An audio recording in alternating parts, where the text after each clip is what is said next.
Ladies, shall we begin?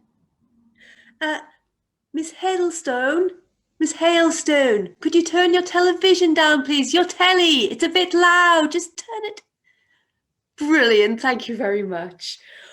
Right, well, if we're all assembled, then we'll begin. So we've got Miss Hailstone, Miss Pell, Mrs. Churl, Miss Brill, May, and myself. So, May, would you like to start by reading out the minutes? Yes, they should be in that little book I gave you, remember? We talked about this. As secretary, part of your role is you write down everything we say and do at the meetings, and in the next one, we read them out and then I sign them off. Yes, I know that we can all remember what we said and did, but, well, you've just got to write it down. That's the point of minutes, isn't it? No, dear, don't cry, don't cry. It's not a biggie. We'll just move on to the next item on the agenda, yes. So, apologies for absences. Could you read those out, please, May? No, don't worry about it. Just try and find your glasses before the meeting next time, yes? I've got copies here myself, so I can do the honours. So we have Miss Humble. She can't make it because she's looking after her mother again. Oh, poor girl. Mrs. Weaver, all tied up, can't come. Oh, and we got a telegram from Lady Widmore. How very retro. Absolutely devastated, she says. Oh dear, what a pity she can't make it again. Anyway, here we are at this special online meeting of the Ladies Choral Society to discuss the upcoming Floral and Choral County Festival. Yes, I know, it's all very exciting. Well, we've got the date. Let's hope that that isn't going to be postponed again. But we've got the song all prepared, haven't we? Yes, May, we've been practicing it for the last 6 months. My bosom is my nest. 2 parts for ladies in A flat, yes? Okay, anyway, we're not here to talk about the song. What we're here to talk about today is the question of voices. Now, this is a friendly society, and we are going to remain friendly. I don't want any unpleasantness. However, one of those voices, and I think I'm not beating around the bush here, but one of them just oughtn't be there. And I think we all know whose that is.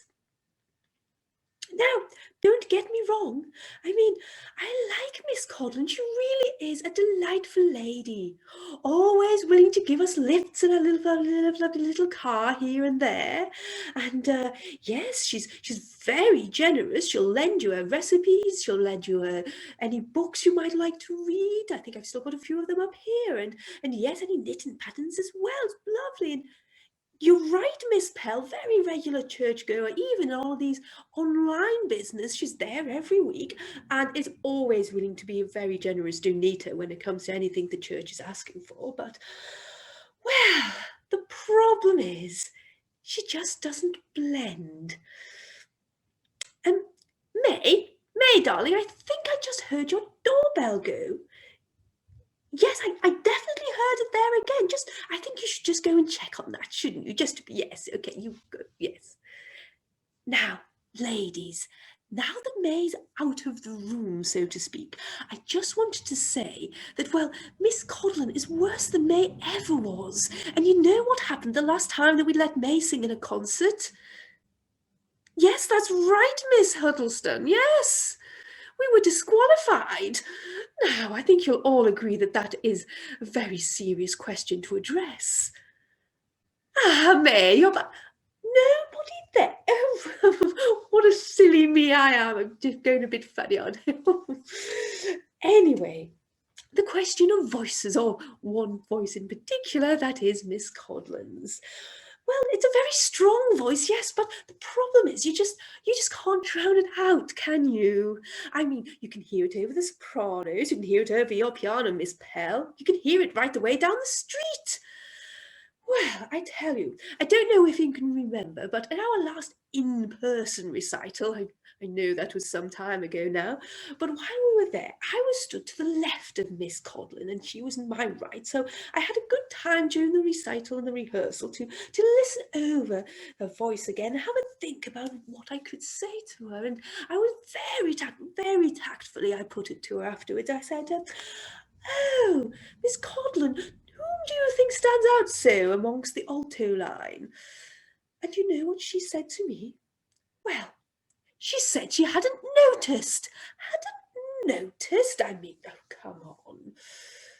Miss Helstone, you were stood on the other side of Miss Codlin, weren't you? Yes. Can you remember? I know it was a while ago, but can you remember what you said to me? No, you can't. You remember what you said to me? You can't even hear me, no, can you? Anyway, what she said to me was, well, that it made her chest vibrate. I mean, her chest. No, May, I don't suppose she does that on purpose. Well, the problem was that she oughtn't have been let in the first place, now should she? I mean, it makes a whole mockery of music. But the thing is, well, it was her idea, wasn't it? She started the choir. Anyway, I was thinking it would be an awfully good idea if someone could volunteer to maybe have a little word with her and suggest that, well, that she just doesn't come to the concerts. Well, I suppose she could just stand there, but yes, you're right, Miss Pell. She does have the look of a singer about her, and well, maybe that's part of the problem. So, any volunteers? No? Well, any other suggestions?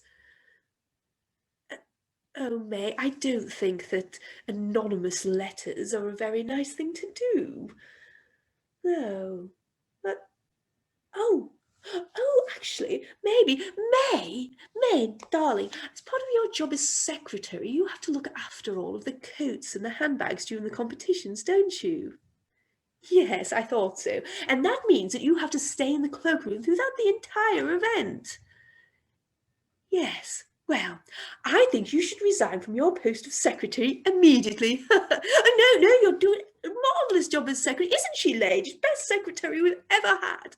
But, well, I'll explain it all later. If you could just be so good as just to resign now. Excellent. Resignation accepted. Thank you very much, May. Now, ladies, I propose we appoint Miss Codlin as secretary and chief handbag watcher. Yes? So, does anybody want to second me on that? Thank you, Miss Hailstone. And do we have any votes against or abstentions, any of that? No, marvellous. Unanimous it is. Miss Codlin is now our secretary and handbag watcher. Oh, we get to keep her and get rid of her at the same time. Brilliant.